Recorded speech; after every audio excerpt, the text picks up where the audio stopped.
All right, everybody, welcome to the first relaunch of REI Unleashed, which is it's a Tuesday night here. It's the 20th of October, 2020. We've had a year of clarity. I'm super psyched that we've had such a huge response to this meeting specifically too for it's our very first meeting. And we wanted to, again, thank a lot of people. So this is a brand new meeting, but you'll notice a lot of similarities from the former meeting that a lot of us had, me and my awesome partners with Red Ruby LLC, which was in Waltham, Burlington, and Worcester locations.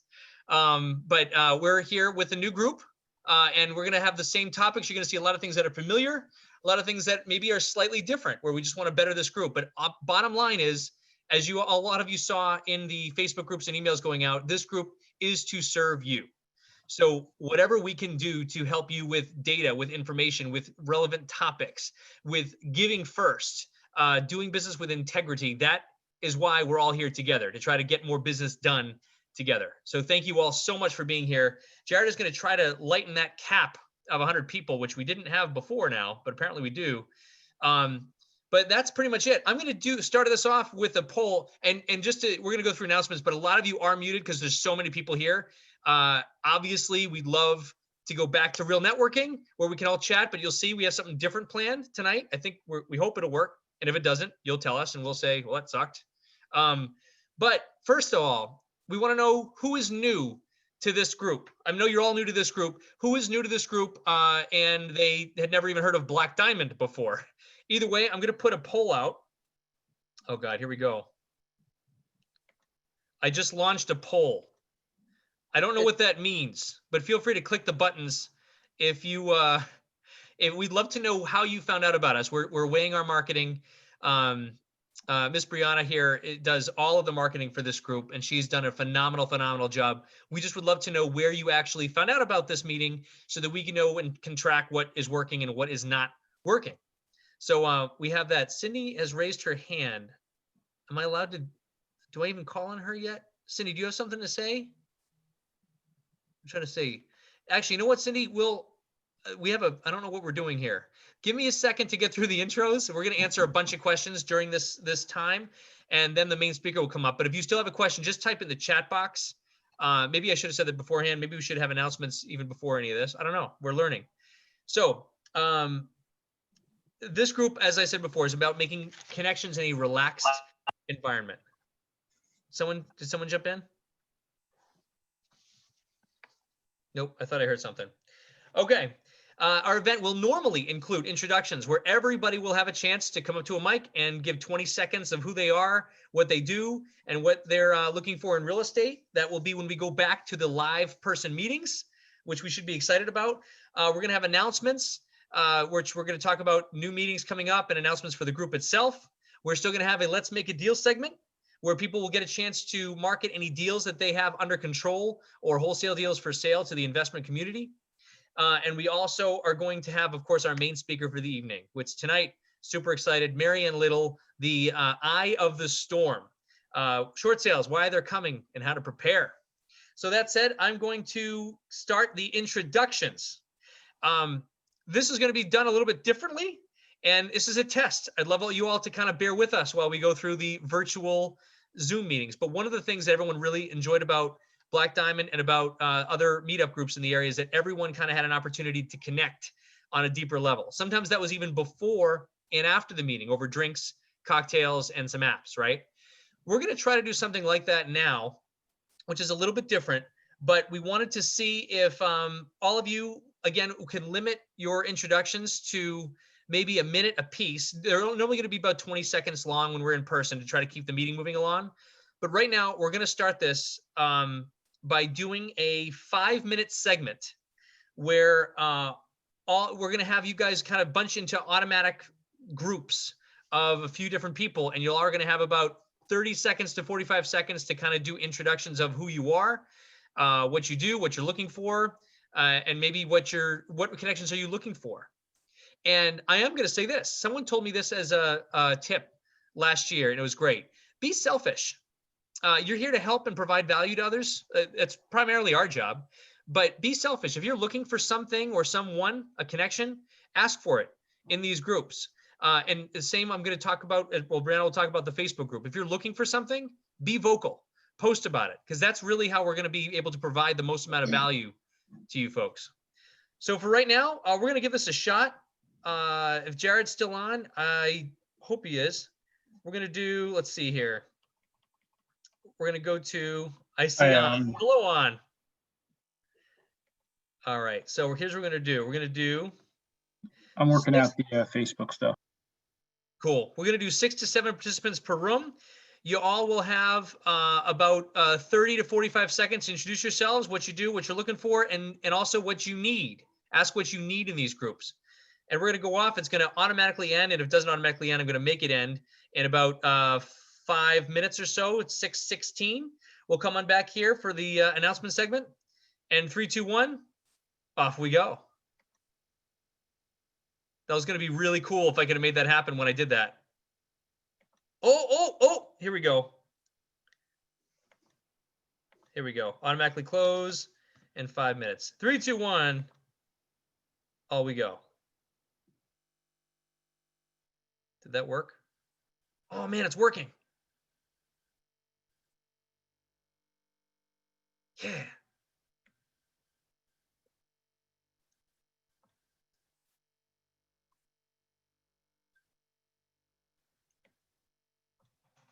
I don't think I can put it live on Facebook without ending the meeting and starting it again.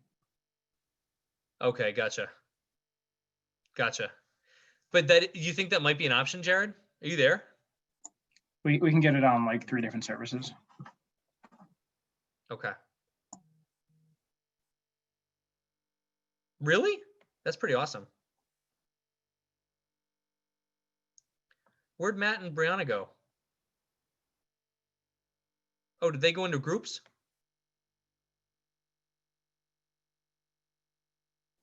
Yes, they went to break at room 8. Oh, they did. Gotcha. Hey, Rich. Hey, Corey. I don't know if they're going to be reassigned to rooms. Rich, we're doing something a little bit different where we have everybody in a quick breakout room for networking just for 5 minutes, because we used to do something where it's all one-on-one or like one-to-many. And we're just trying something a little bit different. So hang tight. Everyone's going to come back into this room in about 3.5 minutes. And in fact, actually, can I send you guys? I can send you guys into a quick. How do I do that?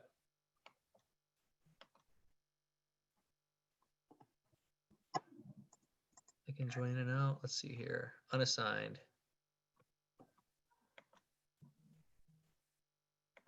Actually, yep, I can assign you guys. Here we go.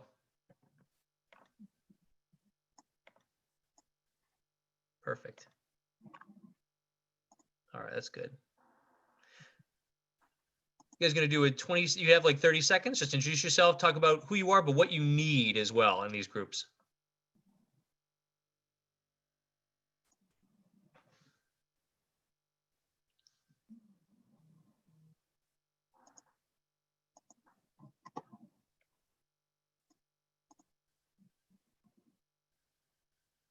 Not joined.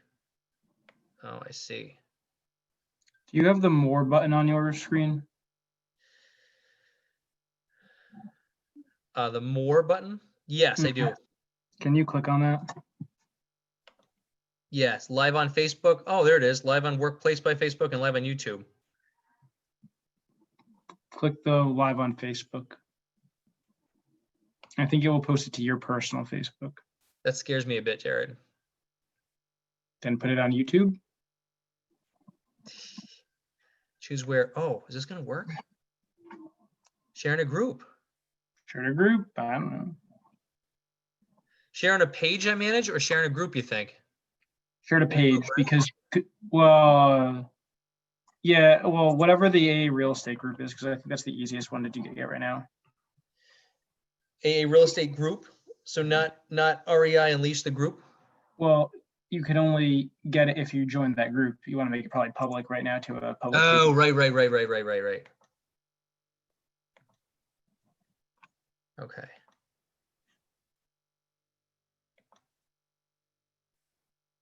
How's this going to work? Preparing live streaming preview. I love how this is all recording. Okay. Yeah, I don't know if this worked, Jared. I'm looking at a bunch of the breakout rooms, and a lot of people, like breakout room number 1 has poor Rita.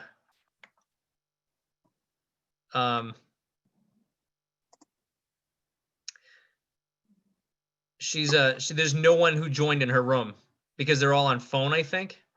Bring them all back. What's up? Bring them all back. I can't, no, not all of them. They got 42 seconds left. 42 seconds, they come back.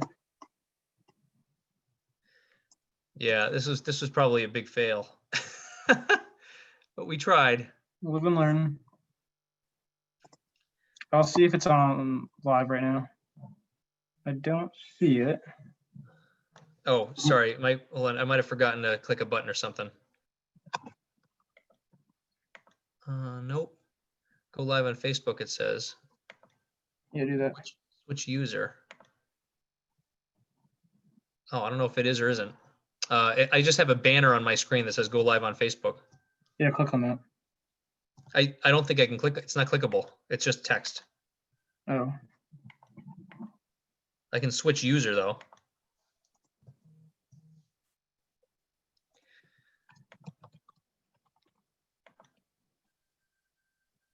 Okay. Oh, I think I can get it. you want to try it? Yeah, I think I can. All right, everybody's slowly coming back here. Curious on your feedback on that. Matt, how was your feedback? That worked well. That's good. We had a poor Rita who was in a room where everyone else was on their phone and no one was connected to audio. Oh. I feel bad for her, and I was going to try to join the room, but then it wouldn't. We're trying to do other things. So would love to hear your feedback on that. If you guys wanted to type in the chat box or go to the group, but that was kind of our way of trying to do virtual networking. Maybe it worked, maybe it didn't, but we'd love your feedback on it. I liked my group. They were great. You liked your group? Yeah. All right, that's good. That's awesome. All right, brilliant. We're going to continue to go forward into this meeting. A lot of you guys have already you've gotten a chance to introduce some of you. Hopefully most of you did ask for something that you needed as well, which was important when you're doing intros. We'll start also by introing the team itself. I will head first to, we have those rules. You guys are used to those rules from maybe the Black Diamond meeting. It's maybe worth sharing. It's too late now because you already did it, right? But please, we're learning. Brianna, would you like to go first on the company intros? Nice to meet all of you. My name is Brianna. I am the marketing director for the REI Real Estate Group. So I work with Nick. I'm just happy to, be a part of the event and looking forward to learning more about everybody. And if you have any questions about the event, I know we're having trouble with the amount of people in the group. I don't know if we'll get the Facebook Live up, but I will definitely get a recording up in the Facebook group for anyone if you have friends who weren't able to get on, just let them know we'll get a recording up. Sorry about that. Gotcha. Thank you, Brianna. Go ahead, Matt. I'm Matt. I'm the Chief Operating Officer of the REI Real Estate Group. It's awesome to be with all of you folks here tonight. We've been really looking forward to this. This is about three months really in the making to this evening here tonight. So it's great to see an amazing turnout. A lot of people very excited about it. All things we do, we are investors, we're agents, property management. If it's anything related to real estate, that's what we're doing. We're always looking for people to join our teams, whether it's agents, property managers, construction teams, home buyers, callers. If you're just getting started in real estate, we'd love to have the opportunity to talk with you. But we are so excited to bring this here to you tonight. And we look forward to having you come to more of these events down the road as well. Awesome. Great. And before we get going, believe it or not, it's our first meeting, but we do already have a platinum sponsor who's helped us launch. So we're going to introduce her. A lot of you already know her. She's familiar with the room. I'm going to ask Meg if she's on. There she is. Meg, I think you are live and able to speak. You have a whole minute. Oh my goodness, a whole minute. Hey everyone, I'm really excited to see so many people on here. I know you guys will figure out the technical issues like you always do. But Megan Granelli, attorney, real estate attorney, and been with this group for a number of years. Excited to see you guys transform into a new thing. And we do investor work out of Wakefield, but we cover also New Hampshire and pretty much the whole state as much as we can, including Maine. Yeah, just excited to be part of the group. Work a lot with a lot of the people on here, and excited to meet some new people. So yeah, excited to see what goes on. And Maryann is going to be awesome. She is the short sale queen, and I'm so excited to see what little nuggets she's going to tell us about tonight. That's awesome. How do they get a hold of you, Megan, for investor work or trusts or whatever? Yep. So my cell is 603-498-4601. And then my email is usually the best way. Although if you text me, we can set something up. My email is mgrugnale@grugnalelaw.com. Awesome. Thank you so much. And Brianna, off to you. Yeah, so just a couple announcements, just so everybody knows. So going forward, these events will be held on the third Tuesday of each month. We're going to alternate between intermediate events like this one. Once we can do it in person again, this will be normally held at the Burlington Marriott. But on the alternating months, we're going to be hosting fix and flip meetups that are kind of geared more towards like beginner wholesaling, that type of stuff. So next month we will be having one of those. It'll still be on Zoom. So Matt will be broadcasting live on Zoom from our property in Raymond, New Hampshire. That will also be on the third Tuesday. So that's November 17th. And the topic for that one will be agents and investors, how they can work together. And then our next formal REI Unleashed, so like this one here, intermediate topics, that will be December 15th. And that topic is goal setting in the new world with Nick. And if you guys haven't joined yet, we do have that Facebook group. So that's where we'll be posting the recording. So if you search on your phone right now for New England REI Unleashed, you'll find that Facebook group. That's where you guys can continue networking, ask for referrals, all that stuff. Just make sure you answer. So if you search for that, just request to join and make sure you just answer all the questions. So that's our way of filtering out like any spam or anyone not local. So yeah, if you search for that, we'll approve you right now so you can get in the group and get that recording. And then in regards to sponsors, so thank you to Megan. We are also working on our sponsorship program. So if you guys have any vendors that are interested, or any of you are interested in sponsoring the events, just shoot us an email at info@aarealestategroup.com for now. And we'll get you some more information on that. But other than that, yeah, you guys all know everyone's muted while Maryann is speaking tonight. If you do have any questions, just post it in the chat box and one of the moderators will bring it up when it's an appropriate time. But other than that, we hope you guys enjoy the presentation and definitely look for the recording in the Facebook group.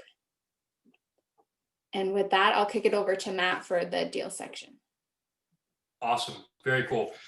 So one of the things that we heard from a lot of people about these types of networking events is the ability to present deals, whether they be a wholesale deal, a property that you own, that you're looking to sell, just to be able to go ahead and present that to the group. Because quite honestly, when you have a networking event like this and you have people who are in this industry, to have the floor and the ability to go ahead and present what you have is invaluable. A couple of very quick rules. Number one, it doesn't necessarily have to be on market or off market, but it has to be something that you can control, that you yourself control. Again, we are not looking for any sort of partners or investors, and there's certainly no soliciting for money. Deals should be off market preferably. If they are on market, please note that they are readily available on the market. If you're an agent or anything like that who's got an investor, please walk us through the numbers and be prepared to put your email or your phone number, whatever is the best available, then in the chat box below. The easiest way that we're going to do this is if you do have a deal, we just ask that you raise your hand. You should see it, right on your ability to go ahead and just put your hand right up and say that you have a deal, we will then go ahead and just call on you. You can unmute yourself to try to make this as seamless as possible. And then, as I said, please also then drop your information for people to get a hold of you in the chat box as well, with either your phone number or email, whatever the best way is to go ahead and get a hold of you from there. So if you do have a deal to present, just go ahead, raise your hand. We'll call on you, and you can unmute yourself from there.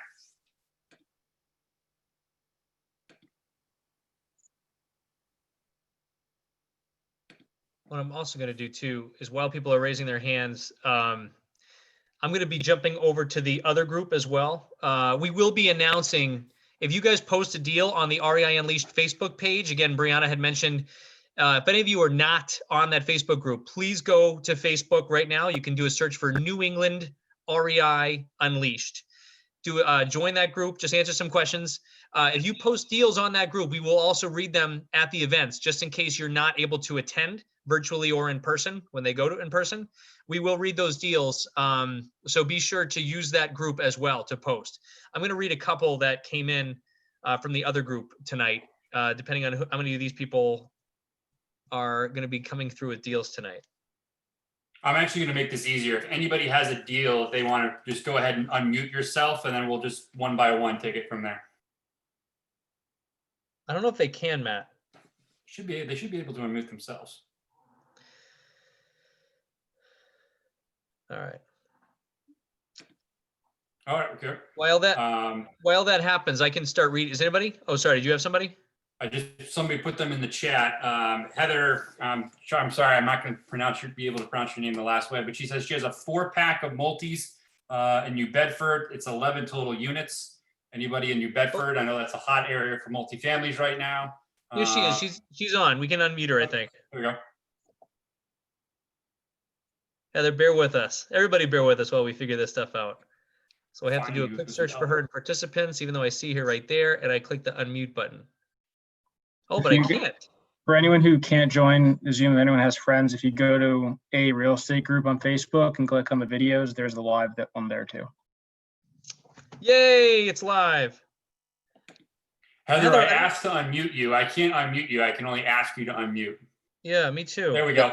There we go. There we go. Perfect. All right. So I have 4 multifamilies in New Bedford that we can sell as a pack. It's 11 units total. Let me just grab all my notes here. 11 units total. Right now, there's 1 vacancy. I'm leaving it open. I can rent it right away, but I'm leaving it open right now so that just for flexibility. As it stands, the rent roll is $7,825 per month.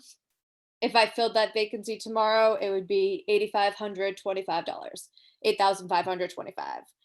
All the tenants are long-term tenants and everyone is tenant at will. We are asking 1.1 million, and whoever brings it gets a finder fee or commission of 2.5%. Okay. And the best way to get a hold of you, Heather, if need be. Yep, 617-413-0564. Again, 617-413-0564. Awesome. Okay. Thank you so much, Heather. Cool, thanks. Anybody else? Any other deals? Well, people either raising their hand or not raising their hand. I'll ask if a few people are present. Is Christy G present? Christy? Okay. I do not see her on the. She had 9 units in Dorchester, Roxbury, 7% cap rate. No other details provided. Her email is cxie@nuage.group. That was Christy. James Ward, is he on the call? No, James Ward. I do not see him either. Nope. He had a single family that's vacant, which can be converted to a 3-family. This is in Boston, I believe. Asking is $770K. Again, no other details provided. We love more details, everybody. But I guess that's sometimes all you need. His email is jwardinvestors@gmail.com. J.R. Matthews, is he on the call? Nope. Not the call. Okay. How about Maryann Little? I spelled that wrong. Amory. Nope. See on the call? Okay. Amory has a few. Fully rented 2-family in Upham's Corner, Dorchester. Unit 2 was renovated summer 2020, and the rest of the property has a lot of updates. Electricity, plumbing, and roof was completely redone 7 years ago. 3-car parking behind the building. Unit 1 is a 2-bed, 1-bath, currently rented for $2,250 a month. Unit 2 is a 5-bed, 2-bath, rented for $3,800 a month. So total monthly income he has is $6,050.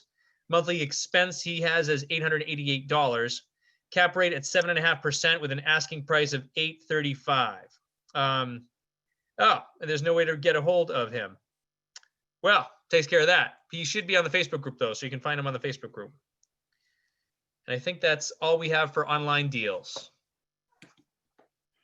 All right. Anybody else have any other deals they want to present or put out there?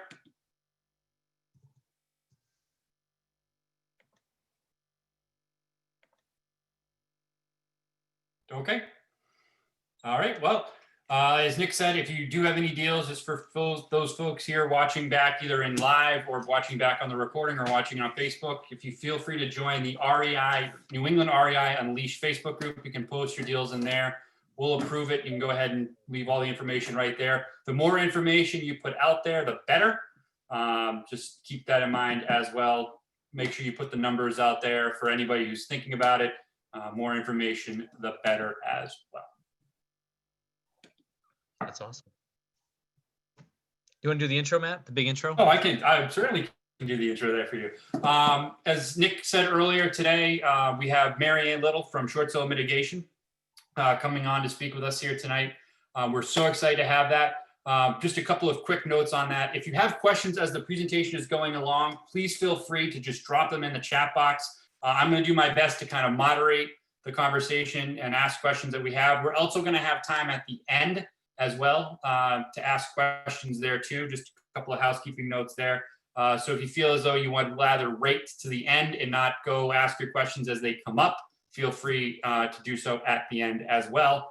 But we are so excited to have Maryann speak with us here tonight. But before we get into that, I'm going to turn it over to the Chief Visionary Officer of the AA Real Estate Group and founder of the AA Real Estate Group as well, Nick, to kind of set the table and why really we want to talk about short sales on our very first meeting here tonight. So Nick, we'll let you take it from there. Thank you, Matt. And thank you all again, guys, very much. I know you don't want to hear my voice any more than you already have to tonight.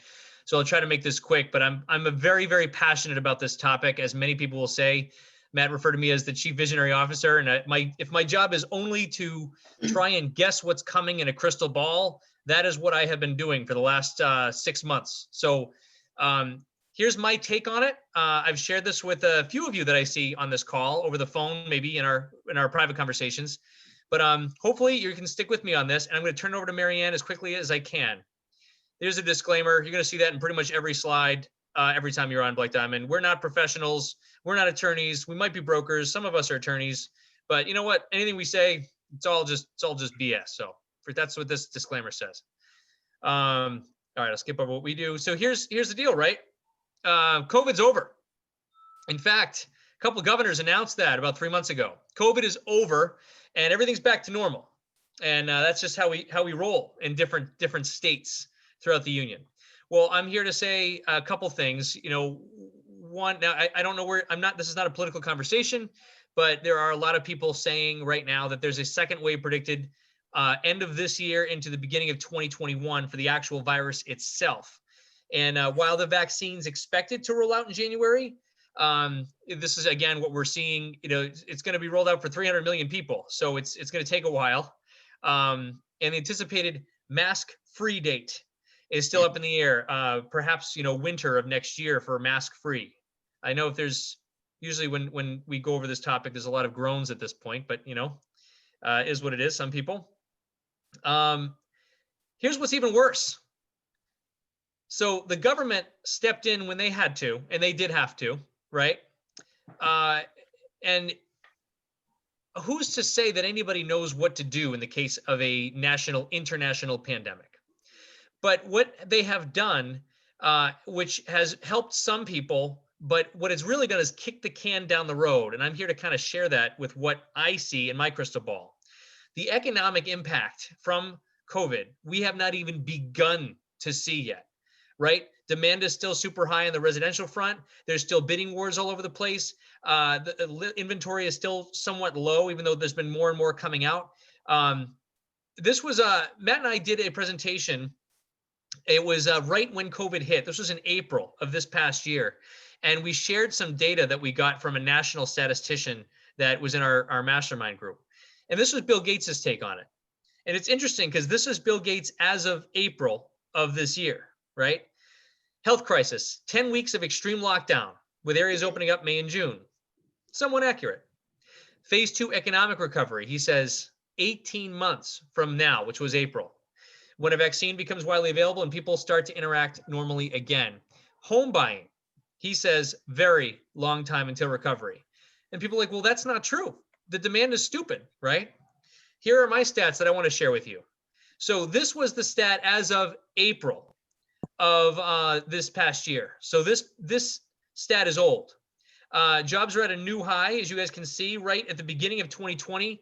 And then in April, 17 million workers had filed for unemployment on April 8th. What that meant is, here's the current number. So as of September of last month,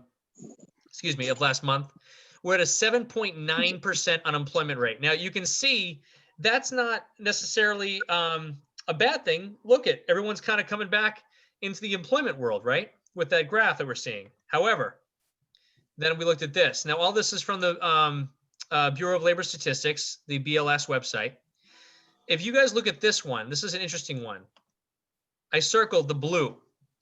The blue are job losers not on temporary layoff. So a lot of you might recall, Matt and I and Brianna, and all of us, we did a lot of talk on the PPP loans, the Payroll Protection Program, and the EDA loans and the SBA funds that came out. We tried to help a lot of self-employed people through that process and how to navigate with the CPA firms that we worked with. Well, a lot of them were on temporary layoff and then were hired back in order to get their PPP money, the employers to get their PPP money granted. And then, but a lot of them were not hired back. A lot of them, it wasn't temporary. It was a permanent drop. And you can see this blue line right here. That's a permanent job loss, or at least for now. And then I looked at this. This is the adjusted claims of unemployment. And if you look at the text, which is really the most key thing, oh, this is great, right? This line is trending to flat line. So this is the unemployment filing rate. But then you look, did I circle this one? I didn't. If you look at that text underneath, the actual claims were 885 grand or so, but 886,000 on the week on October 10th, which was an increase of 9.5% from the previous week. That's 9.5% from the previous week, October 3rd. So it's up 9.5% in 1 week in October. And then they talk about how, this is the forbearance argument. So this was just saying 9.5% up week over week from October 3rd to October 10th. And then, of course, this is the government, right? They came to the rescue in April and they put together all of these different types of incentive programs and programs to try to help curb the effects of COVID and what was going to happen. And I think this next slide is one of the most telling. This is not our slide. This was a slide done by, I'm trying to remember it was Burns Consulting. And if anyone doesn't know Burns Consulting, he's the national statistician that advises companies such as Toll Brothers, Wells Fargo, Chase Bank. These guys all pay this firm money to do national stats for them to then determine their lending programs, to then determine what they're going to be doing for the development that year for Toll Brothers, but it's mostly financially based. Here's what he had put together. His thought was that in Q3 of 2020, which we have just passed, right? The family, I never remember what that stands for. That's the Family Fund. Matt, do you remember what that stands for? I always ask you to. Family Fund Credit Relief Act, if memory serves me correct. Thank you. So there was a 12-week leave that was given to people that ends in Q3 of 2020, which has already ended. Then we have the payroll protection programs. he's saying unemployment to rise again. Well, we're going to talk about that in a second, right? Or you already saw a couple stats. Here's our stimulus check. Well, that's good for a quick, here's, $1,800. And then what? Does that go into savings? Does that get spent? Does that actually spur the economy? Or does that get put under a mattress because the world is ending, because there's an international pandemic, right? What happens with that stimulus check money? Unemployment, here's a big one. If you were filing unemployment, that $600 extra a week was huge. In some cases, that more than doubled what they were making at their current state of position, right? If you were making a low, not even minimum wage job, if you were making a decent salary at $40,000 to $50,000 a year, that could have maybe almost doubled your income at that point. And income declines. So why is income declining? And then there's the student loan forbearance, payments return. This is again early 2020 Q4, which is now. And then mortgage forbearance. Mortgage forbearance will continue until Q1 of 2021. And what are the banks going to have to do? Modify, forgive, or foreclose. This was not our data. So I dove in here and I looked at this number. This is the forbearance line. So if you guys see the forbearance, number of loans in forbearance decreased from 6.32% of all loans in portfolio to 5.92% as of October 11th. But huge paragraph down here. The share of loans in forbearance declined primarily because of borrower forbearance plans expiring. This isn't borrowers making good on their 3 or 6 months forbearance. This is them just expiring out their 6 months. And then what happens, right? So I want you guys to know that when you're seeing these stats, they don't tell the whole story. This is not borrowers making good on their promise, okay? So here's our take on it, and then I'm going to turn you over to Maryann. Companies have absolutely learned to do more with less. We at AA Real Estate have learned to do more with less. We got rid of our office space. We went primarily virtual with a small storage space. We went through our P&Ls and basically slashed everything we had to slash back in April, right? We did the right thing, and all companies did that. And now they've learned to do more with less, without office space, without the employees that they had, right? On reduced incomes, working virtually, no office expenses. More people are falling off forbearances, as we just saw, and less people are employed or have the same incomes as they did. So demand is still very, very high in the residential sector. But again, what will happen as these forbearance loans start to fall off? So here's what's going to happen after these forbearance options fall off. And I believe this was my talk, there's a gentleman named Marty, that's I think is on here. So we had a great conversation. Here's what's going to happen, right? Pay last 6 months all up front right now. Mr. Borrower, you can do that, right? No, I still don't have a job, or I still don't have my full pay yet, or I'm still on temporary leave. Oh, okay. Well, here's number 2. Let's take 6 months of those payments that you didn't pay, and we'll just re-am them over 12 or 24 months. How does that sound? Well, what's that going to be? Oh, it's going to be an extra $250 a month on top of your regular mortgage payment, which you're now expected to make. Geez, I don't have that income. Okay, well, see. And this is what some of them are offering, but not all so yet. We're going to tack it onto the backside of your loan and just re-am it over 30 years. Well, geez, okay, or whatever the year is, right? 20 years, whatever they have left. That sounds good. How much is that going to be? Well, it's going to be an extra $125 a month. I'm sorry, Mr. Banker. I still don't have it. I still can't even afford my normal mortgage payment. Why? Because I don't have my job back, or my income's not the same. This is why this topic has been so, I'm very passionate about it. And while it's almost unseen because of the stupid demand that's out there, because everyone at the beginning of COVID pulled their houses off the market, right? Everybody pulled them off, and all the buyers were still there. People still need to buy for different reasons. So the demand welled up and up and up and up and up, and there was nothing there to take that absorption.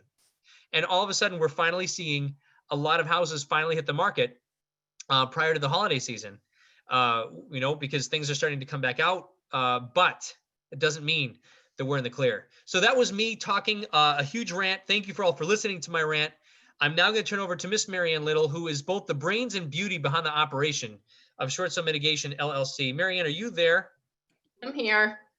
I'm going to try to do a switcheroo to you, or just try to share your screen, and you'll be on your presentation. You want to try that? Yep. Let's see. My Alexa keeps talking, so. Okay. Can you see it? There you go. Yes. Yay. 3, 2, 1, off you go. So, I'm sorry, my Alexa is completely, I guess I should unplug her. Hi guys, I'm so glad that I get to share the first meeting. This is unbelievable and I am thrilled for the turnout. Anybody that's slightly an introvert like myself loves Zoom. So I think there's a lot of people out there that are not loving the whole Zoom environment, but I do. But I am even more excited to talk to you tonight about something I've been passionate about for a long time.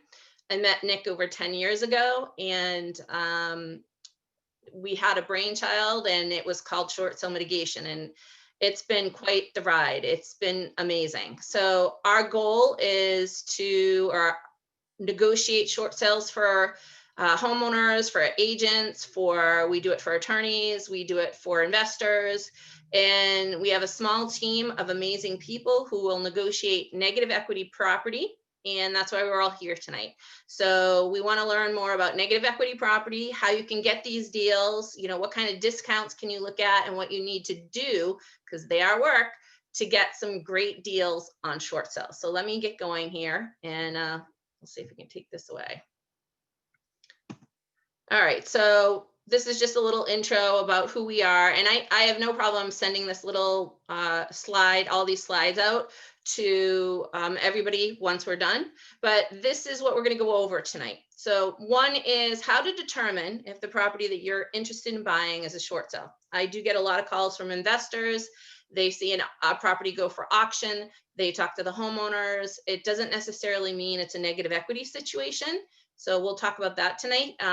How to best prepare and go and get that good deal, which is really about your offer prep. And then the biggest thing for me is prepping for your value. The parties involved in the transaction, who they are, and how to hand off a file if you want us to help negotiate, or whoever you're going to have negotiate, what you need to hand off to them. And of course, your best practices. So we will get going on all of that. And if anybody has questions, I think if you, I believe, stick up your hand in the chat. I think Matt may jump in and yell them out, which is fine for me. Or I don't know if you guys want to wait till the end. It's totally up to you. But if anybody has questions, we'll go over them. However, Matt and Nick need, whatever they need. So, all right. So you find this property, it's a great lead, and you talk to the homeowner and you think, this is great. Is it a short sale? The property is going to foreclosure. How do I determine if it's a short sale? And the best way, if you're sitting with the homeowner, if you've established a relationship with that homeowner, is to ask them for a copy of their mortgage statement. And then from that, it should show obviously what they owe on the property for their mortgage statement. And then of course, afterwards, you can figure out what you want to offer for the property. And obviously, if what you want to offer is less than what what the homeowner owes, you're potentially looking at a short sale situation. And again, this is total debt on a property. So mortgage statement may be just one mortgage. If they have two mortgage statements, you have to add that debt on. And of course, there could be credit cards and executions and judgments, which may also be tacked on as far as total debt. But if what you need to offer or market value is less than what that total debt is, it could be a short sale. So when I say could, the second piece is there a hardship for the homeowner? What is the reason that they can't pay for the mortgage? 90% of the time, 95% of the time, it's definitely going to be apparent what the hardship is. What the banks don't want is somebody that is strategically defaulting, meaning, you know, they lived in Haverhill and now they want to move to Andover and they just like the Andover school system better. So they just left their house in Haverhill. The bank would consider that probably a strategic default. So you want to make sure that you're finding out if there's a hardship. And if you're stuck on any of this beginning process, or you don't want to do it and you don't have the time to do it, you can always call us at Short Sale Mitigation. I do an hour-long intake with the homeowner and I get all of these pieces of information together so that we can actually see if it's a viable short sale for you as an investor. So now you've determined it's a short sale. So now what? You want to keep that relationship going with the homeowner. Sometimes just to get the short sale set up, it takes some time. I have legitimately seen an investor go in and talk to a homeowner and they think they're going to have this deal go for them, and they don't keep that contact going with the homeowner, and maybe the homeowner isn't ready just at that time, and they tell the investor, hey, can you visit me in 6 months? I'm not ready to sell right now. And somewhere in that 6 months, another investor has come in and established that relationship with the homeowner and gets that short sale under contract. So keep the relationship going with the person or the homeowner that you're dealing with. Do your due diligence about the property. What does the property need to be rehabbed? Does it need to be updated? Do all you would do for your regular types of property. So don't discount the fact that it's just a short sale. You want to make sure that you're doing your due diligence, your repair estimates, go through, find out what it needs, and come up with an idea of what you have to put into it before you put an offer on the property. And of course, you want to keep that communication going. If you decide to work with us, we are going to start title searches at this point to see exactly what's on title. Just because they have one mortgage, like I said, it doesn't mean that that's all they owe. There could be other things that are happening. We are establishing with that homeowner whether or not, like I said, it's a viable short sale. When I talk to a homeowner and let's say they're an FHA borrower, and they're 5 years past due. And believe it or not, in Massachusetts, there are plenty of properties that are 5 years past due. They haven't paid their mortgage in 5 years or 6 years or more. That is not going to be a viable short sale for any buyer if it's FHA. So they have certain guidelines in place that we will look at to make sure that it's going to be worth your time, because you don't want to spin your wheels on a sale like that when I know bottom line FHA is not going to approve it. So these are just some of the things that we're doing at the beginning of the sale. We pull the title for a listing agent. We're researching the investor of the loan. We're setting up that file in our office and dealing with the homeowner. And then we're coordinating all that with you.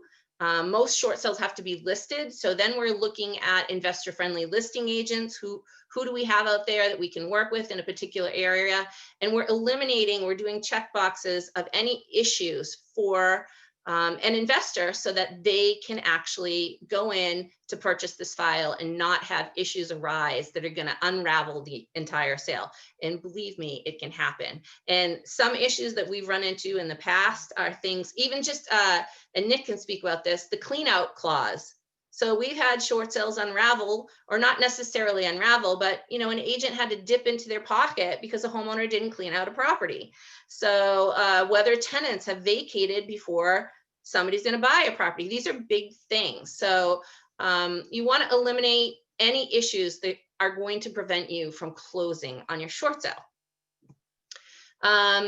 This is something we touched upon, but once we have the full title report, and we do like to use Megan's office for all of our title reports, they're fast, efficient, and for me, they're easy to read. Some attorneys send title reports to me and I can't make heads or tails of them. You want to know exactly what is on title from beginning to end, because if you're putting an offer on the property, it affects potentially how much money you're going to put down on this property.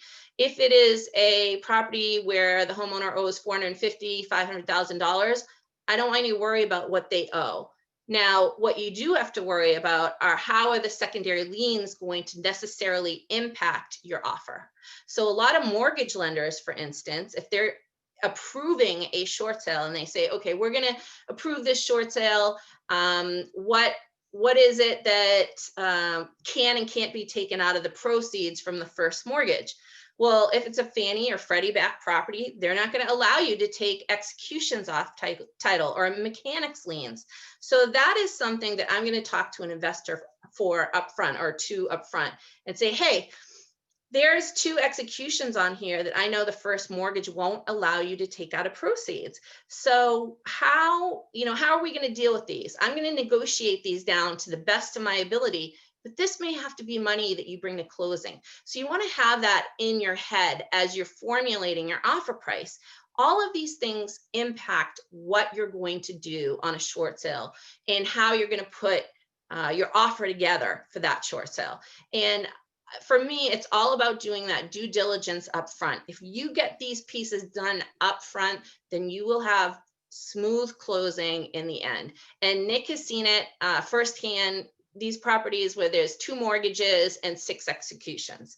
That's a lot to cover. But if you know this information up front, then you're going to know how to structure your offer with the homeowner so that you can make money, flip the property, and at the end of the day, that's what it's about. You want to make sure you know your numbers. So all of these things on this particular slide, they impact your bottom line. So you want to know if there's a really messy title up front, what can and what can't be done. All right, hard money. So everybody thinks hard money is, you know, easy peasy, and you just get that money and there's no issues getting it. And that may be the case for some hard money lenders. Some hard money lenders have other parameters that they would need for you to approve your short sale. My suggestion for any investor who wants to go in and offer and are using hard money is to write it as a financed deal. This protects you as the buyer. So a lot of the investors that I've seen, they'll write an offer and they'll write cash, right? That if you write hard money and you're giving me a pre-qual or a pre-letter from a hard money lender, it really is more finance. You're getting that money from somewhere else. You don't necessarily have control of that money, but it protects you. It protects you as a buyer. And I'm going to tell you the little secret that a lot of people don't know, but banks don't care if your offer is cash or financed. Everybody thinks cash is king in a short sale. Banks don't care. Banks care if you can close. That's what they care about. So if you're financed and you can close, great. If you're cash and you can close, that's great. And the biggest thing that they want to close with is their bottom line net. So don't be scared to say that you're a finance buyer with hard money. It protects you. It gives you a contingency to potentially get out of the deal. You couldn't get your financing. It's a little secret that nobody thinks of, but I'm telling you, don't put cash if you have hard money. But make sure you have that little protection for yourself. And if there's cash, that's fine. But just so you know, the bank doesn't care. The bank doesn't care if you're cash. They don't care if you're hard money. They don't care if you're conventional. They don't care if you're FHA. They care about their bottom line net and how quickly you can close. Because if there's an auction on the property, hopefully you can close quickly. But like I said, they want to know their bottom line net too. So lenders ask for bank statements. So if you are giving cash, you want to make sure that you have funds in a bank statement or an equity line. If you're buying in cash, you want to have copies of those statements readily available if you're going to put an offer on your property, on a property. These are just things to help you prep for your offer and be ready for the short sale. What do you have to be ready for as a buyer of a short sale? And you want to make sure you have your money in a bank statement. If you're in an LLC, they're going to look to see that your LLC has that money to buy. Now, what happens if you're just setting the LLC up for that property, which everybody does? Not a problem. If you want to set up an LLC as an investor to buy this particular property, and let's say you want it as 123 Main Street LLC, all you have to do, if you have cash, is write a letter stating that you're going to loan your LLC cash to buy the property. And then you're going to have to show them a bank statement in your own personal name. You have to connect the dots for the underwriters at the bank, and that's how you're going to prove that the LLC is going to get funded for the property. And again, these are all steps that you want to take when you put in your offer. And then of course you want to take your total purchase price and minus out any extras you may have to pay. Some of the extras can be big. So think about septic or roof or something large that you may have to replace. So you're taking all of the information that you have learned about the property, you've done your due diligence, you know your repair estimates, take that out of the purchase price, out of what you want to offer, and that will leave you with your purchase price. So take out the extras that you're going to have to pay, and then you come up with your purchase price. And Nick has a fabulous formula, if you haven't worked with him directly, on how to figure all that stuff out. He's excellent at it. But it's all about the prepping.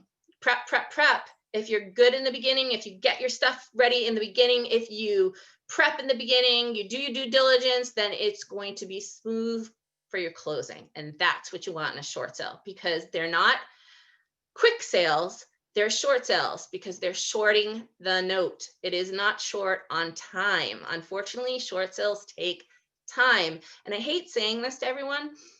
Short sales are taking more time with COVID. So we've seen an increase of at least 30, sometimes 45 days with these lenders just during COVID, and how that bumped up. So it's tough.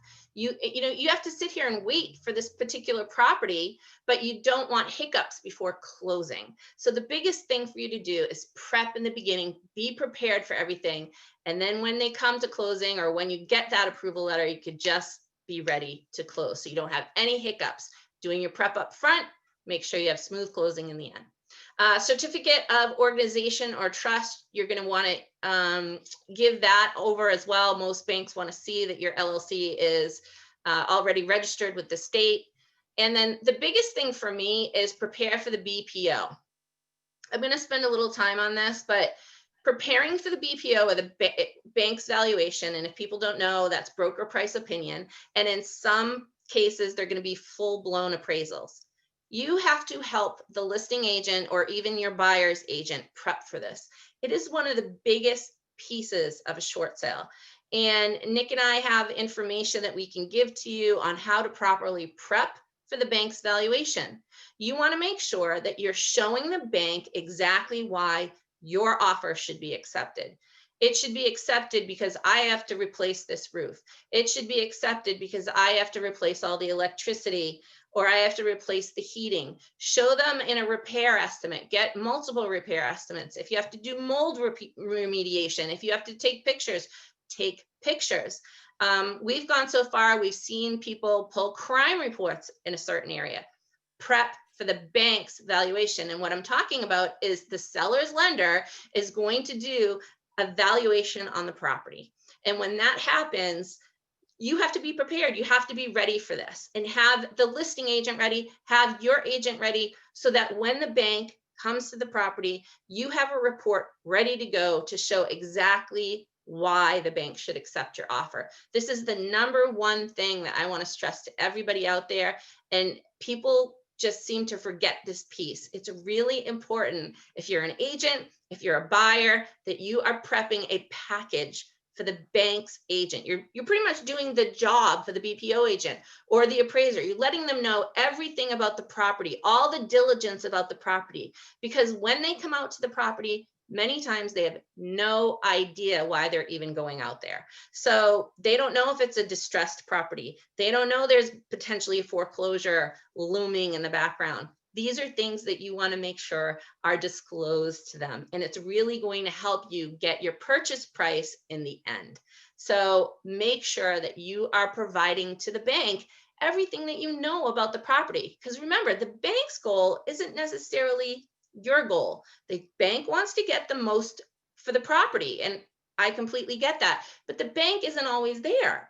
So if you know a septic has to be replaced, that isn't even visible sometimes, and they do drive-by BPOs. So a drive-by BPO agent isn't going to necessarily know a septic has to be replaced, but imagine having that information into a packet ready to go so you can send it to the bank. And they would just as appreciate it too. They don't want to foreclose on a property that it's going to cost them 10 times more to foreclose on. So again, the bank's bottom line dollar and your bottom line dollar may not be the same, but the goal is to try to meet in the middle. So help with the BPO, help with the valuation, get it prepped. And again, have your proof of funds or pre-approval ready for your lender. This is again, part of the value part that I just went over, but these are some of the ideas or some of the things that you may want to put into your value report.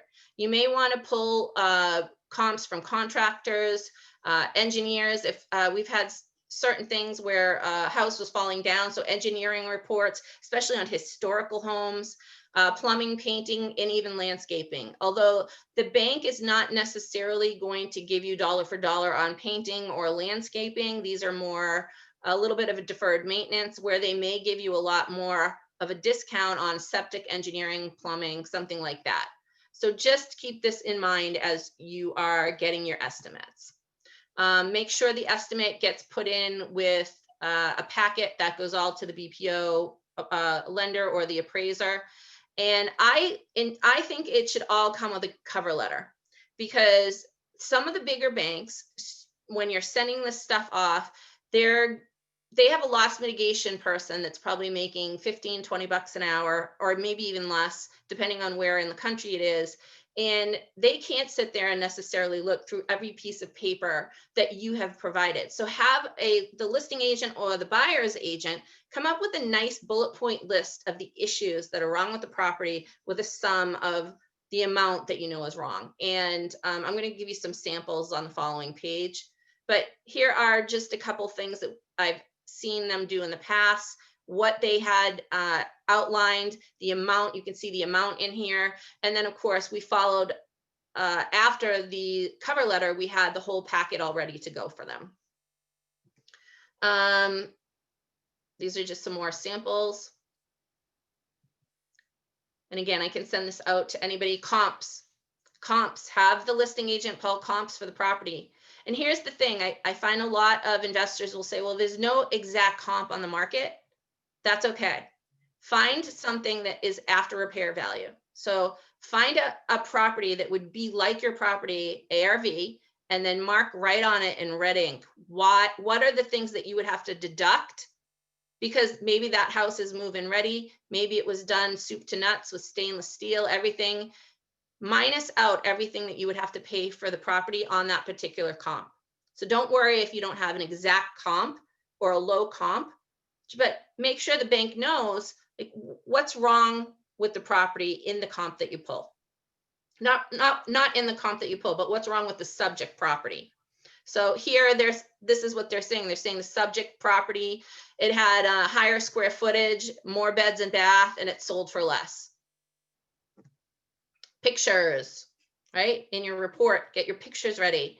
Pictures of anything that you know that you have to fix and adjust.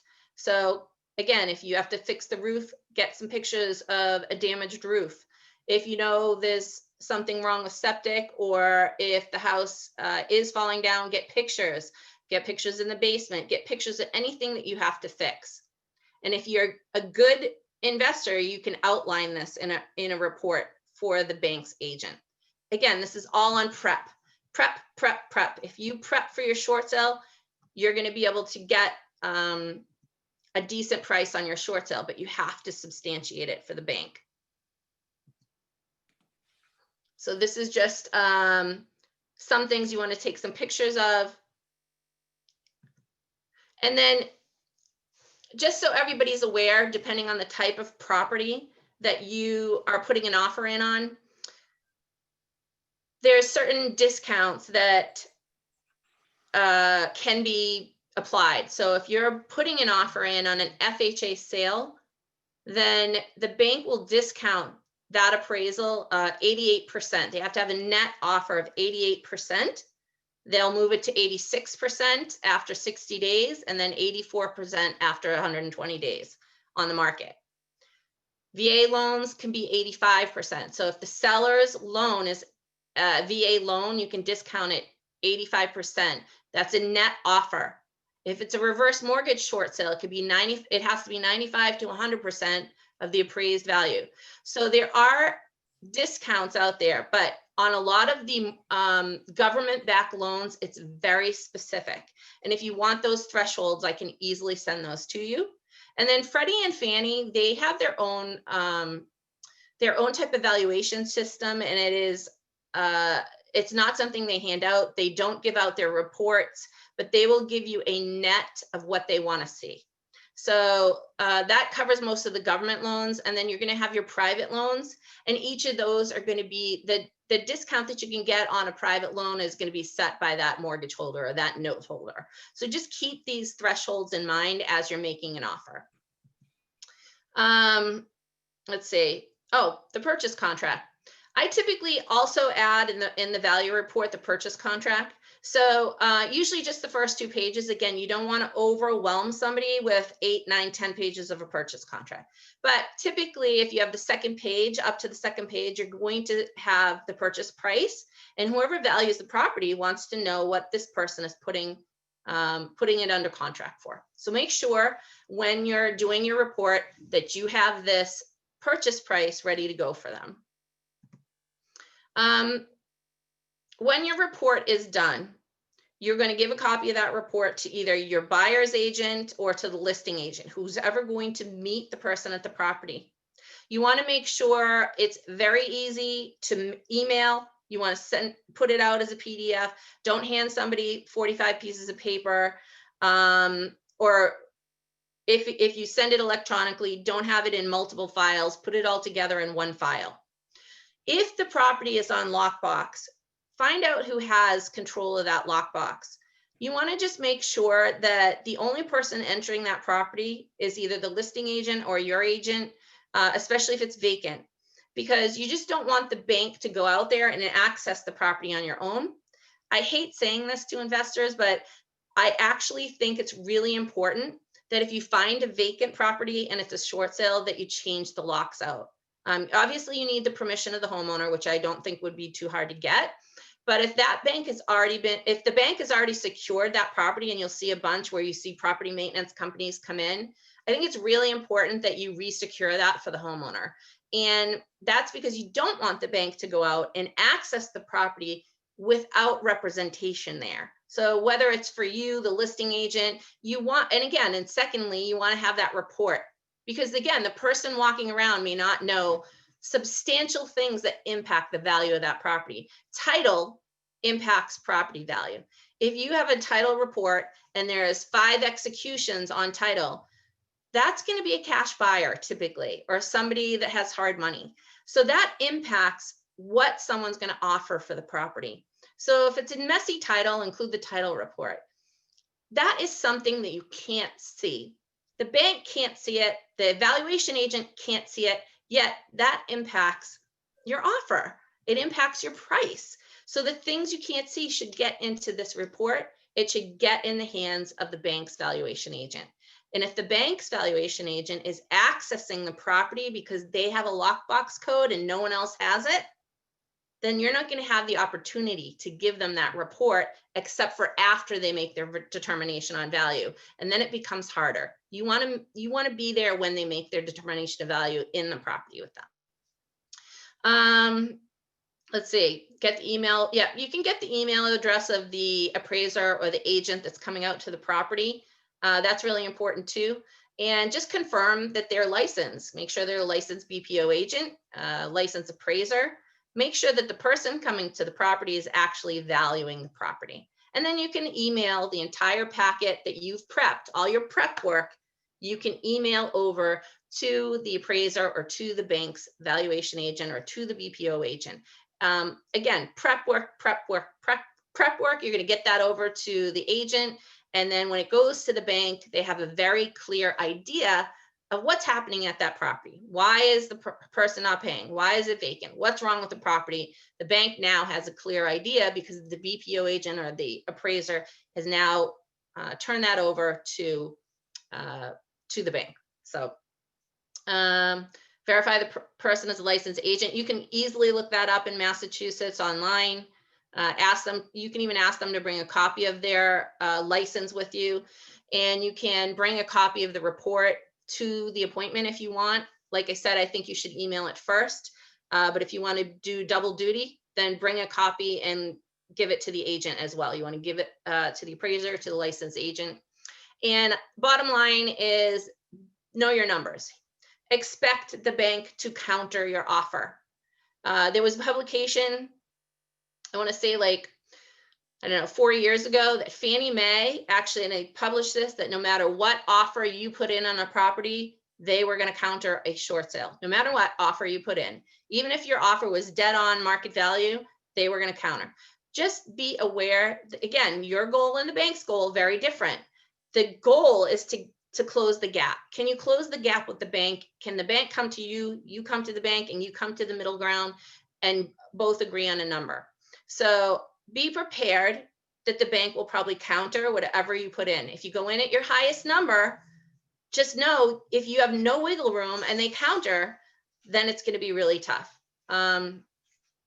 If you want to sit back and do nothing, then it's going to be very tough for you to get a short sale. There's a lot that goes into short sales. That be prepared to wait for a short sale. People are very frustrated by short sales, and it's not because they're not a good deal, or it's not because it's not a good property. It's just a lot of the times if you're not using somebody good to negotiate, there's poor negotiation, there's poor communication.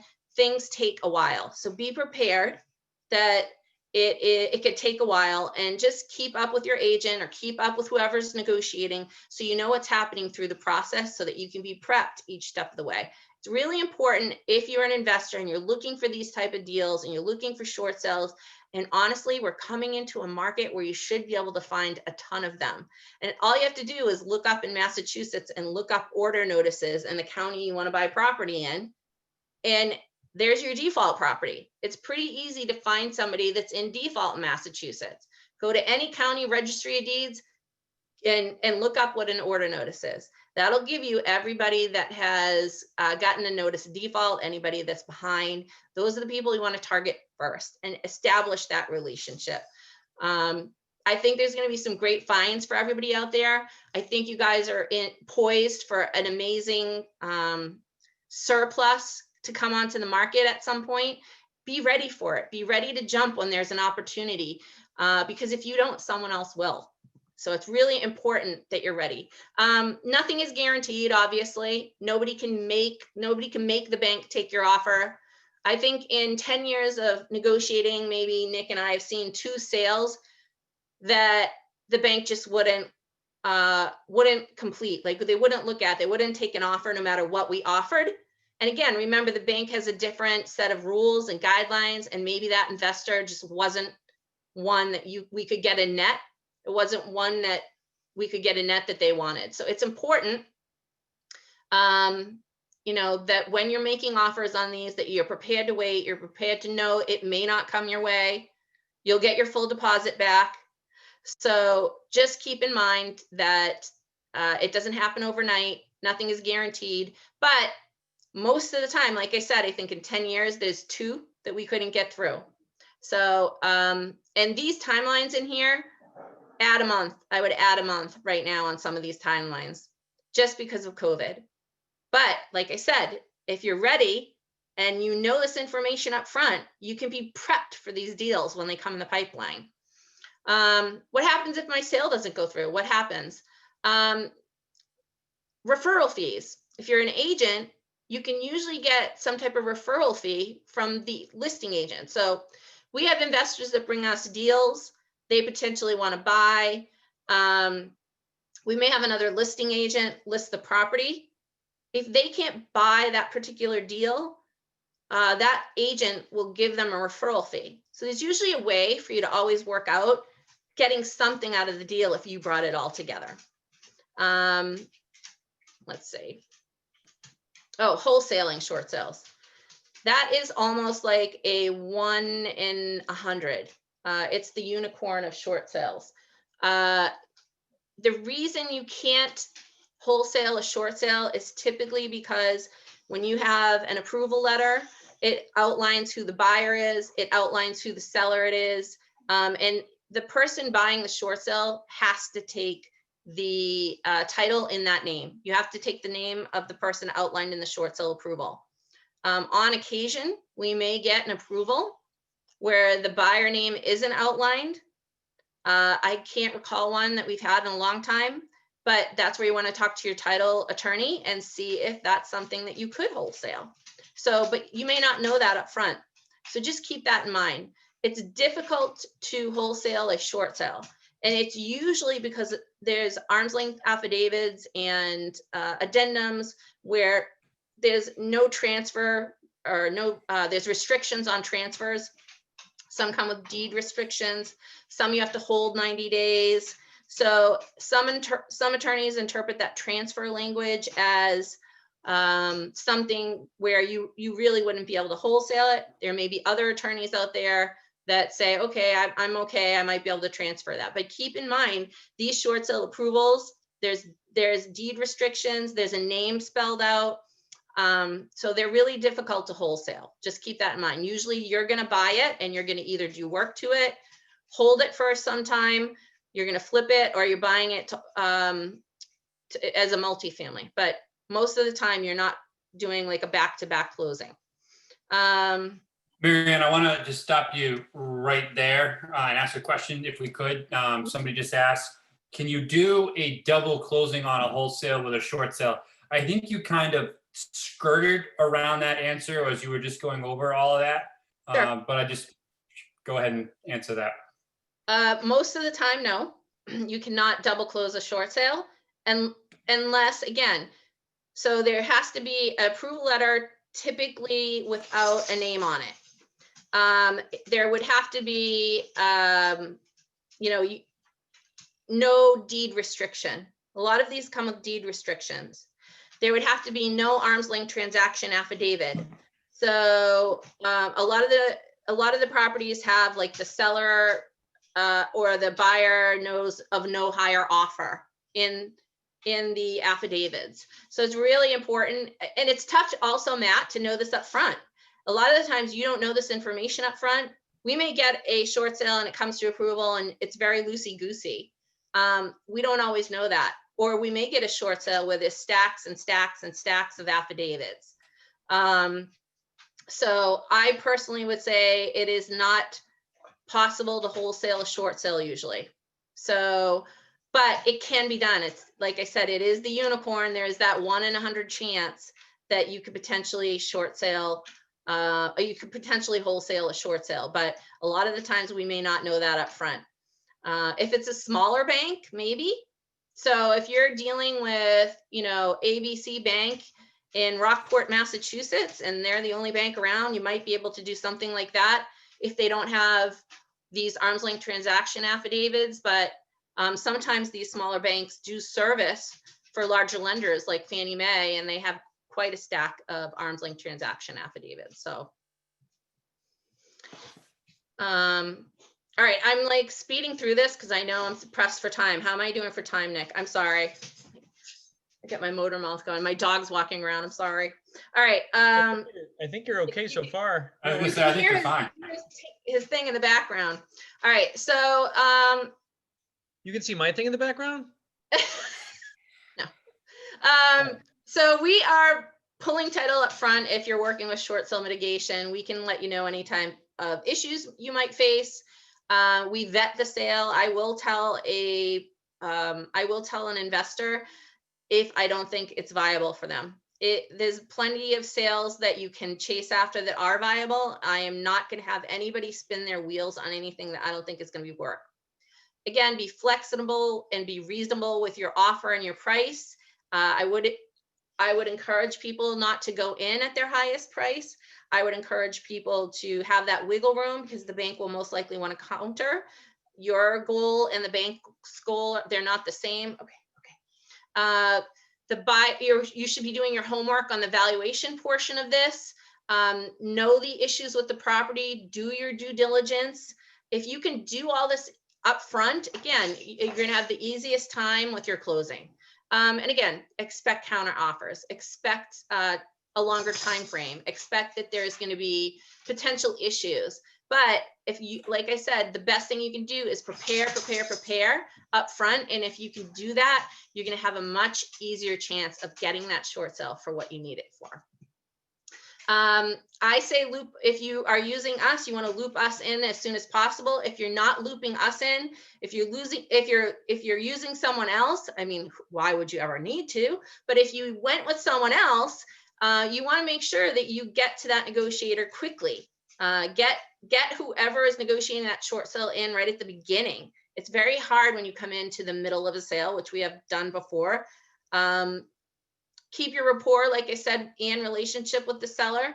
I've seen buyers sit back and a homeowner says, contact me in 6 months. And then all of a sudden I've gotten that information and another investor suddenly brings me that deal. So stay in touch with the homeowners. Buyer does the homework on the valuation. We already went over all this, counter offers. Yeah, just communication that will get your deal done in short sales. Lots of communication. If you have specific questions, I'm always available to you guys. If you can't get me, you can get Nick most of the time. And then between the two of us, we can usually answer whatever you need. If there's the specific question you have on short sales, I'm going to plug my book. So if you have, or if you want more info than you ever need on short sales, and tonight was just a small taste of what you should expect as a buyer in a short sale, and I've probably scared the crap out of everybody. That wasn't my goal. My goal is to say, like, you're an investor and go for it. And people are scared of short sales. Don't be scared. If you have good people working on your team, good people working with you, you can really get some good properties if it's a short sale. And I do think, like Nick said earlier, the market is going to have a huge change very soon, within the next year. And if you're ready for it, then you're going to see a lot of properties come your way, even short sales, many. So I'm going to stop now. Hopefully, like I said, I've probably scared the crap out of everybody. And if you have questions, I do want to take time to answer everybody's questions. And if we run out of time, then I'm going to give you my email address is right there on the screen. You can email me and I will set up a time to talk to you afterwards. Awesome. Maryann, thank you so much for that. I'm just going to start with a couple of questions. Folks, if you have any questions that you'd like to have asked, feel free, just drop them in the chat box. We'll get to them as quick as we can. But I do have a couple of questions just going off the PowerPoint presentation, trying to be preemptive, so to speak, at a couple of folks' questions here. Number one, you mentioned a couple of times actually during the course of the presentation that you think the time frame is going to change, to continue to be elongated here, especially the next couple of months as the courts will get back open and people potentially in foreclosure have that process started. What is something, or what can people do to try and speed up that time frame, Sure. if at all possible? Is there anything that people can do to cut time in any and all places possible through the process? So that time frame is elongated now. So what has happened since February, March is the time frame I think has increased. However, I think if we do see a glut of negative equity properties hit the market, I'm hoping, just because we're here today, that the banks have also, and I do believe they have, foreseen this happening and get their departments ready for this. As far as shortening the time frame, I think, Matt, the biggest thing you could do, as I said, is be prepped the entire time. So some of the wait involved in these short sales can be, if I ask a buyer for LLC docs and I don't see them for a week and a half, that adds a week and a half on waiting. And what happens sometimes, and Nick and I do a 2 and 3 hour presentation on this, believe it or not, which is much more in depth. But sometimes what happens is if the bank doesn't hear from the negotiator, or if the bank doesn't get what they want in the time frame they set for you. So let's say the bank says, I need LLC docs from this buyer, and you don't get those LLC docs to the negotiator in a week and a half, and the bank's negotiator gave you 48 hours to get it, then sometimes they shut down the file. So being prepared, like I said, take this PowerPoint presentation on your next short sale and go through everything step by step, get your LLC docs, get your financing in order, get prepped for everything. Because if you have any portion of this process that you as a buyer are having someone wait, that's tacking on time frame to the sale for everybody. And you might be in a position where if you wait to submit information, they do shut down the file. And then you have to restart the process. And Nick calls it the dreaded restart, which is true. It is a dreaded restart, and you don't want to start all over. So I think being prepped is one of the things, and knowing who you're working with and the team around you. If you're working with a listing agent that's never done a short sale, it's going to be tough. You want to make sure the people that you're working with in short sales are obviously experienced in doing so. And then of course, being prepped as a buyer, getting your valuation stuff ready, getting your proof of funds, your LLC docs, whatever you need to present for the seller's bank, get it ready. So I think that would decrease a lot of the weight. Since we still have some extra time, can I talk about the dreaded restart just for a minute? The dreaded restart. So Maryann and I started, in 2010, we were doing our own short sale flips, right? So we were investors buying and selling short sales first before we got into the negotiation business. And the reason was, there was two main reasons that we were seeing. We hired attorney firms. We hired a third party, like out of state.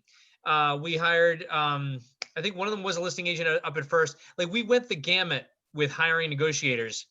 And the two biggest things that we found, number one, it could have been a lack of like execution, where they were just paper pushing. Like, they would take in the file, push it into the bank, and not follow up and just wait. And they would respond, 2 months later, and they would respond back. It was just paper pushing. It wasn't execution. And number two, the number one reason short sale deals die, right, is lack of communication. Like, strict, just complete, like, I'm not going to talk to them until there's an activity on the file. And Maryann and I, as she said, we do a 3-hour course on this for real estate agents that we give CE credits for. And like, the biggest problem with like some attorney offices that we used is that they didn't have the time. They had like 2 paralegals that they called themselves a short sale office, but they had 2 paralegals and they were overwhelmed. They didn't have time to follow up on files. They were too busy taking the next intake or trying to close out a file. So what happens is, right, and the attorney's offices won't tell you. They didn't tell us.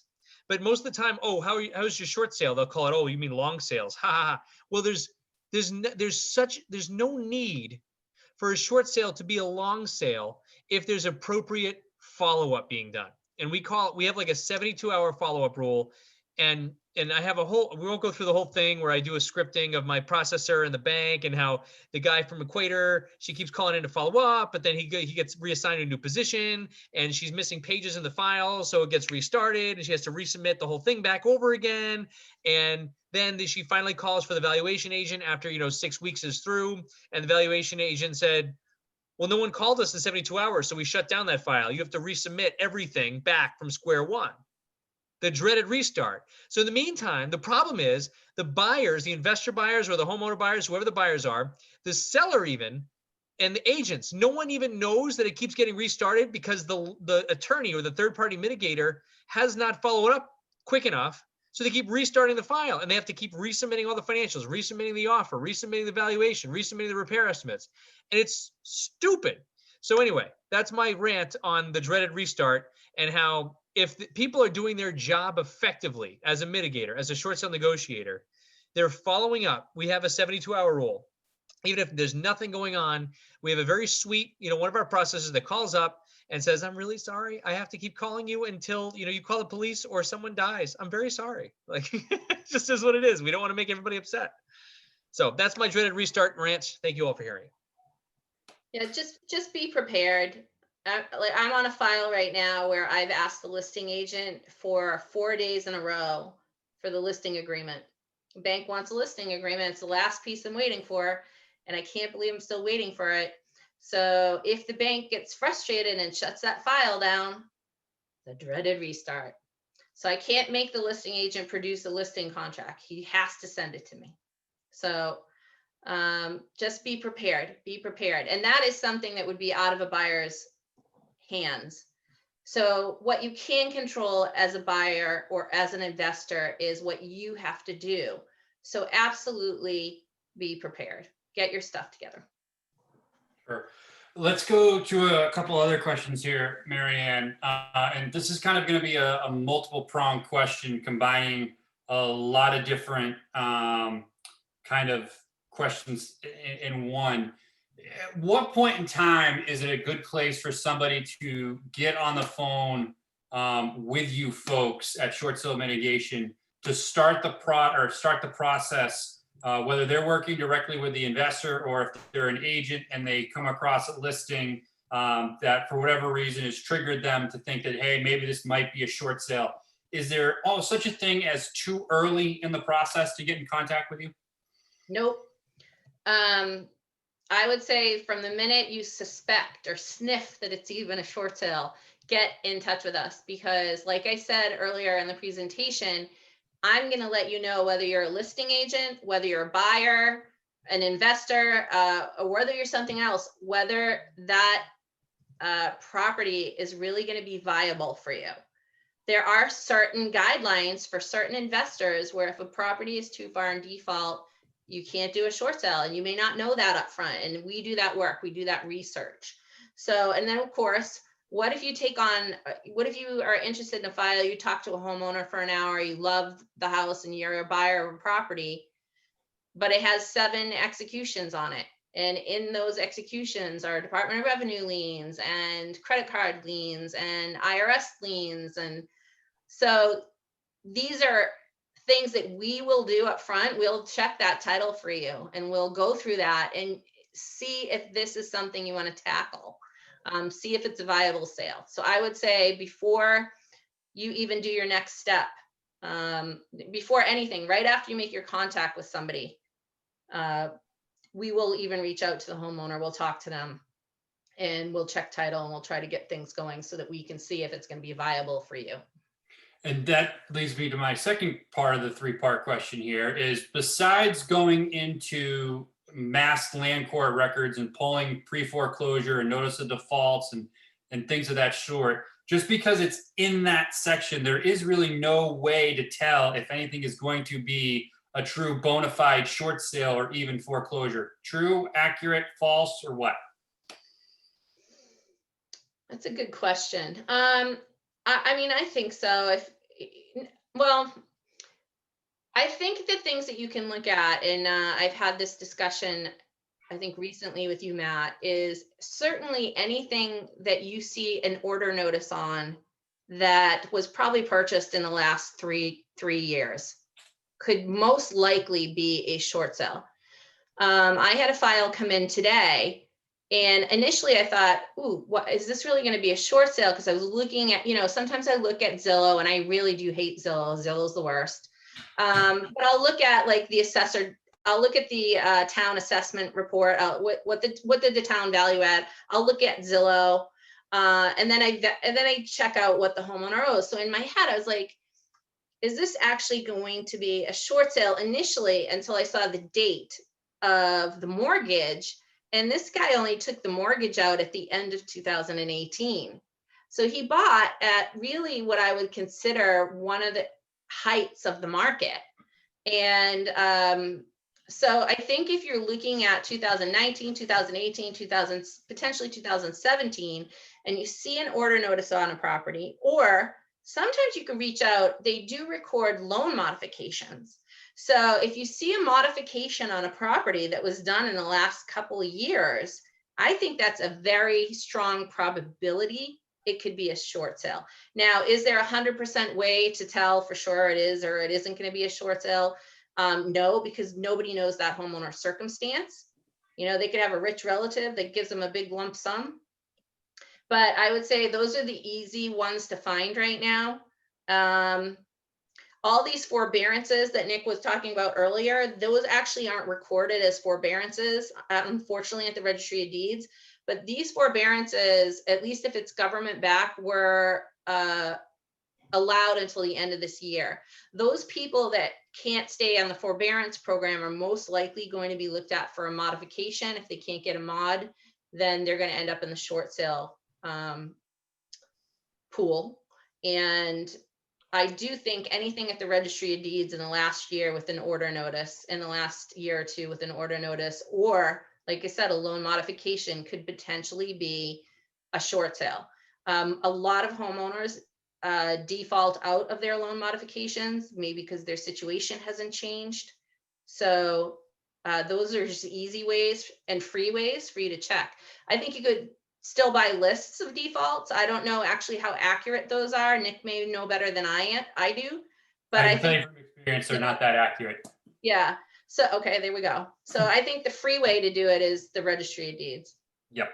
The old sweat equity folks is a little bit better than the check equity on that side of things, which is a perfect segue into my final part of this 3-part question. Maryann, if somebody would like to apprise themselves of your services at Short Sale Mitigation, number one, how does that work? Are you paid off of part of the commission of the deal? How does all that work? Yeah, we're actually paid by the buyer only at the delivery of the deed. So I don't get paid until I perform for you as a buyer. We have 3 price points that Nick and I have, and it is $3,500 for anything under $100,000, $5,000 for anything for $100,000 up to $500,000, and anything over $500,000 is 1.5% of the purchase price. And like I said, that's not payable up front. We take a lot of risk, and we do these because we know we can, and we can do them well. So we take the risk with you as a buyer, but we're only paid if we can get you that property for the price that you can live with. And I think on top of that too, you did a great job, Maryann. We have a buyer expectations sheet, which is a lot of it is similar to what she shared tonight, right? With how, if as an investor too, how you can help get the best price for the property that you possibly can, and build in as much equity as possible. So she has a whole packet, which is similar to what the tips she gave tonight, showing you how to even incorporate that fee plus a lot of extra, right? Build it into your offer prices so that the negotiator has ammunition on getting the price to where you need it to go. So I think that you do a great job in the buyer expectations packet. And a lot of you might have already seen that. And if you haven't, you can probably check out, we still have most of the MLS listings, I believe, for short sales. Yeah, and then we have a YouTube channel too that is probably overwhelmed with information. If you go to Massachusetts Loss Mitigation, Nick's mug is there, my mug is there. You're going to see a lot of our faces all over the channel, teaching and giving information, free information about short sales. I think I did an 8-minute, buyer video that's on there somewhere. So, and what you could do to be really prepped as a buyer of a short sale. So, there's a ton of free information that we have, and I do have that value support package that I'm happy to give anyone. So certainly worthwhile. But and the other thing I wanted to mention too, Maryann, you kind of highlighted it earlier. You have a book coming out through Short Sale Mitigation. What is the name of the book, and where can you find the book? It is on Amazon. It's the complete guide to short sales and how to successfully completing them. And it's a really good tool if you don't know anything about short sales. It is going to probably overwhelm you if you don't know a lot about short sales. I think people's eyes roll in the back of their head, and what may be easy for me or Nick or somebody to roll off, sometimes I forget there's people who have never done one. And so my apologies to everybody here up front. If I did that tonight, it wasn't my intention. I was just trying to pack into a little time frame a lot of information. So Nick knows that I tend to speed up and try to get it all in. But I am always going to be available if you have further questions. If you need to bounce ideas off me, my number was up at the end of the screen there. You can text, you can call, you can email, whatever your favorite form of communication is. And if you want the book and you want to be overwhelmed with the process, it is a process, it's up on Amazon, and have at it. So anything you need, let me know. And last question before we go, I think it'll be a good segue to end it off here. Where do you see anything changing in the short sale process in the next 3, 4, 5, 6 months going into next year, where banks are going to be dealing with a lot of inventory? Do you see anything in this that might be changing to make people aware of moving forward? Oh, that's a good question too, Matt. So changes in short sales happen all the time. So you have to be ready and prepared to either work through or around or with those changes. And I'll give you a really good example. When I started 10 years ago, you could not take a short sale negotiation fee on the HUD, on the seller side of the HUD. So we had set up our company for a buyer paid fee. And then a year or two ago, Fannie Mae said, oh, okay, we're going to allow a short sale fee on the seller side of the HUD, but it has to come out of commission. It can only be part of the listing agent commission. So how do you work through these changes? And then of course you have things like the time frame for short sales. When we first started things, the paperwork was like this when we first started. It wasn't a lot. And initially it was fax and possibly email. And now they have whole platforms dedicated to collecting short sale paperwork. Equator is one, and there's a couple other, ResinHead is one. There's a couple platforms out there that these servicers and these lenders have. And the Consumer Protection or Consumer Finance Protection Bureau was born. So, and that was supposed to help minimize the issues in short sales. It was supposed to help with a lot of things as far as the time frame and what servicers were and weren't allowed to do. But just like Nick and I have learned to adapt and change and kind of go through this, servicers have also adapted and changes, and they know the rules and regulations. So, and I hate to, and I don't want to get political here, but I also think it depends on who gets in as president, because there could be more rules and regulations that come down the pipeline. And if that happens, you may see more of a time frame in short sales than you've ever seen. So it's really tough to answer that now, not knowing what's going to happen. But I think it's the quickest answer is yes, there's always going to be changes. And the thing is, you want to be able to maneuver with those changes as best possible. You're always going to see changes. Things change all the time. Guidelines change every month. So yes, I 100% expect to see changes. I just don't know which way it's going to go at the moment. Okay, well, we'll stand by. We'll put that information out in the group. Is any other questions for those of you who asked and haven't seen in the chat log? We are going to have, if you are not on the Facebook group, the REI Unleashed Facebook group, New England REI Unleashed Facebook group that we've been highlighting a couple times, make sure you join that Facebook group tonight. We will go ahead and we will not only post the PowerPoint presentation in that as well, but we'll also be posting the recording here as well.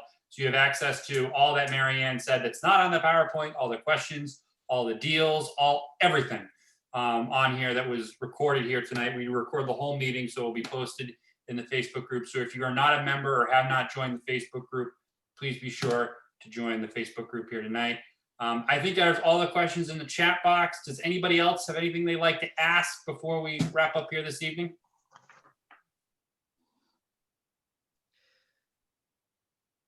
While we're doing the final questions, just wanted to make sure everybody also wrote down the following dates. So as you guys know, this meeting is a little bit different. We're going to be trying to appeal to both intermediate and beginner investors. We're going to have this more intermediate every other month, so every 2 months. And the next one of these particular meetings is going to be December 15th, which is going to be, we're going to have a little bit of a charity aspect to that as well, but it's going to be a goal setting meeting, showing you kind of the best practices on goal setting for the upcoming year. It's applicable to both real estate agents as well as real estate investors. But we are going to have a meeting every month on a Tuesday evening, the third Tuesday evening of every month. November of next month, as Matt mentioned and Brianna mentioned, that's going to be at one of our rehabs. It's going to appeal to some intermediate too, but a lot of it's good for all audiences, as one would say. November 17th, Matt will be doing a Zoom Live from one of our projects in Raymond, New Hampshire. The topic there will be, collaboration between real estate agents and real estate investors. Good for beginners and intermediate. And again, so that's November 17th. As I believe it's a 6 p.m. start time, Tuesday night.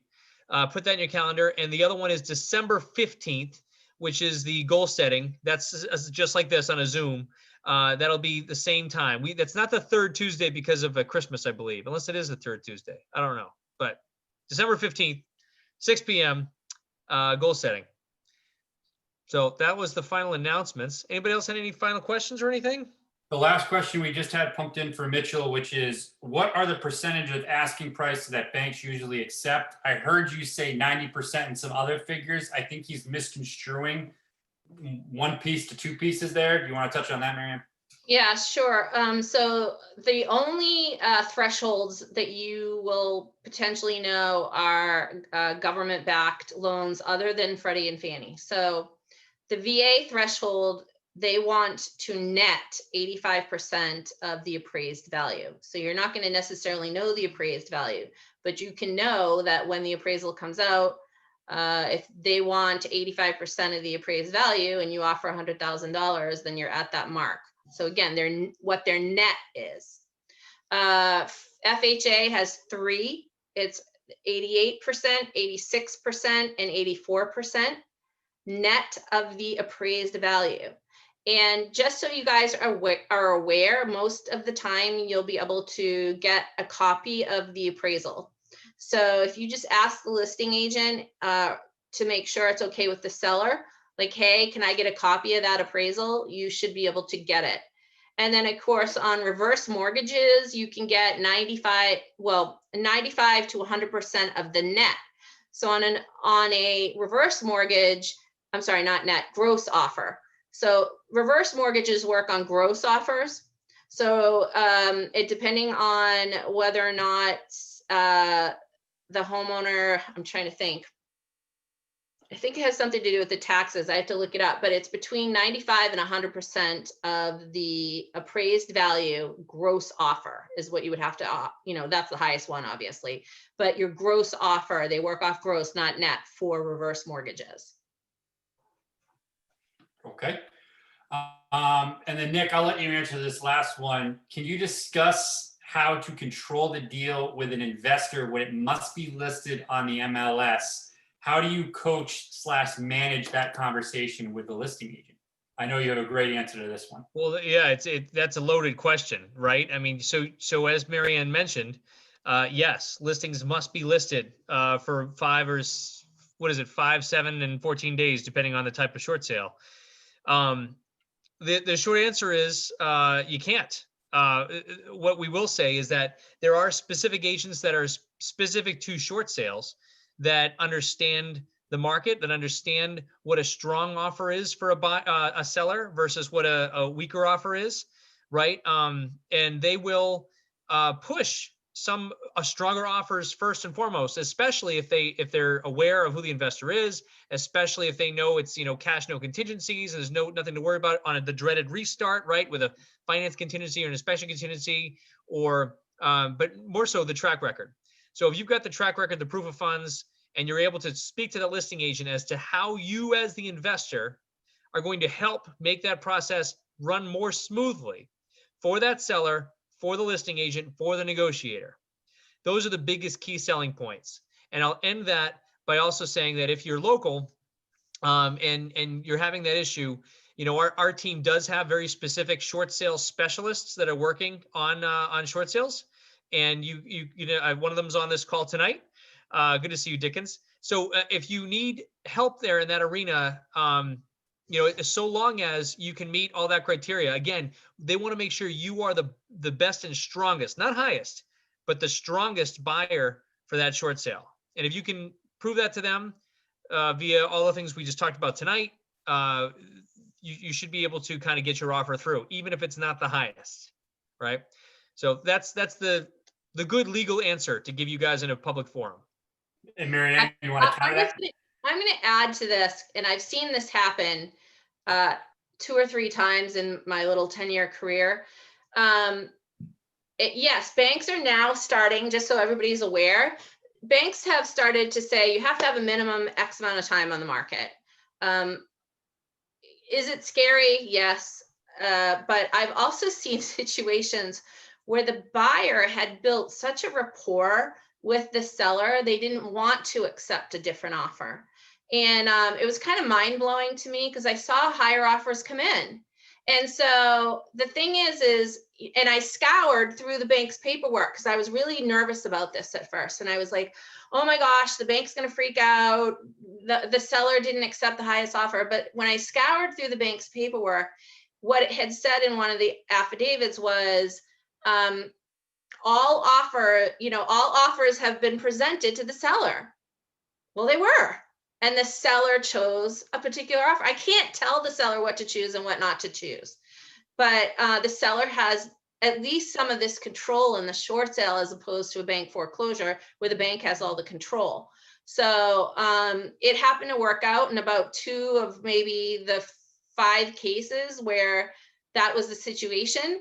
And the other 3, like, we did have to bring in a higher offer and a referral fee was given, but I wouldn't be scared of that necessarily. The seller is still has some control of that situation and can potentially choose who they want. It's not location. It's rapport. Yeah. That's the secret of real estate, folks. It's not location. It's rapport. And if you're meeting the bank's net for what they want, that's the battle. You want to make sure you're getting the bank what they need.